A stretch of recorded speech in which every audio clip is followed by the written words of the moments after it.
Hi friends, if you think your WhatsApp is sending message to unknown numbers automatically, you are getting response from them saying that they received message from this WhatsApp number, then you have to safeguard your WhatsApp. Now there is a simple trick to prevent this, and that is by enabling two-step verification. Now to do that, go to WhatsApp, go to settings, go to accounts, and here you can see the two-step verification. Tap on it, click on enable, enter your 6-digit PIN, enter your email ID so that in case if you forget you can reset it, and that's it. Your two-step verification is enabled, and now nobody will be able to send messages from your WhatsApp to unknown numbers. This will also prevent someone else downloading WhatsApp on their phone by reading OTP from your phone.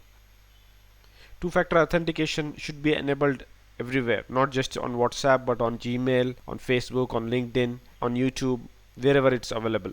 This will prevent your account from being hacked. Hope you like this video. Don't forget to share, subscribe and like. See you in another video soon. Have a nice time. Bye.